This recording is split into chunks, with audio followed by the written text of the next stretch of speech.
اور ہم ہیں کہ ہم بدل جاتے ہیں.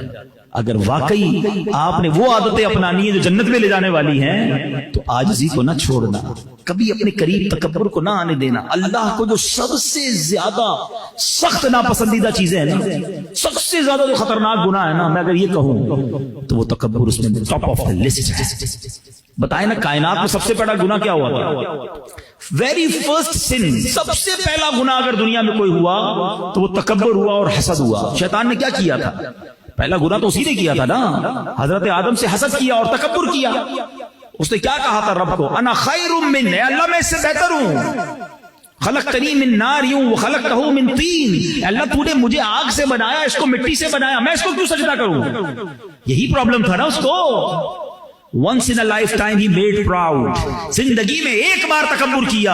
شیطان پہلے سے مردود نہیں تھا, وہ تو عزازیل اس کا نام تھا, وہ تو فرشتوں کے ساتھ رہتا تھا, معلم الملکوت تھا, فرشتوں کا استاد تھا, جنت کا خزانچی تھا, بڑا چہرہ نورانی تھا اس کا.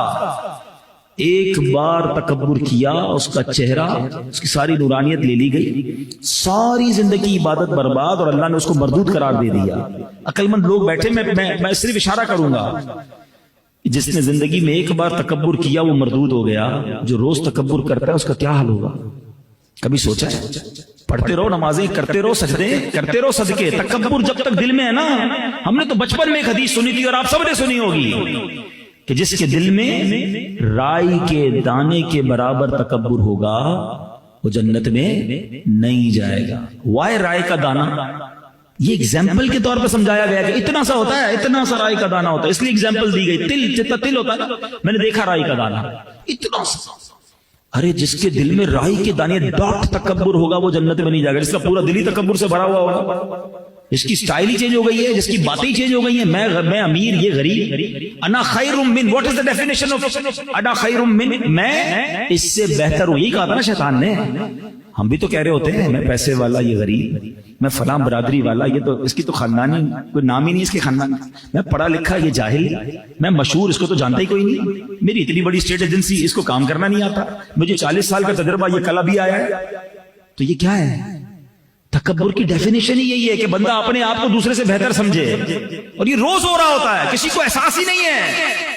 خدا را یاد رکھیے قیامت کے دن حدیثوں میں آتا ہے کہ تکبر کرنے والے کو چیونٹی کی شکل میں لایا جائے گا, اور اس پہ لوگ چڑھ چڑھ کر جا رہے ہوں گے, رونتے ہوئے جائیں گے.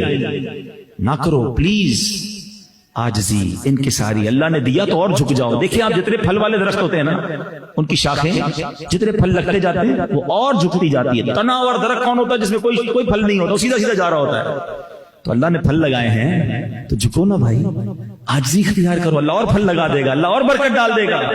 اکڑنا نہیں ہے, میں کچھ بھی نہیں ہوں, خدا کی قسم ہم کچھ بھی نہیں ہیں. یہ اللہ کی مہربانی ہے جو اللہ نے ہمیں اچھا بنایا, ہمیں مالدار بنایا, ہمیں عزت دے دی, ہمیں نام دے دیے. ارے اللہ کا شکر ادا کرو, اور اللہ کے ان بندوں کے ساتھ بیٹھو, ان کو یہ احساس نہ ہونے دو کہ یار ہمارے صاحب بہت بڑے آدمی ہیں, ان سے تو بات کرنا بہت مشکل ہے, ان کے تو قریب بھی نہیں بیٹھ سکتے. ہاں یہ بھی حال ہے, قریب نہیں بیٹھ سکتا کوئی.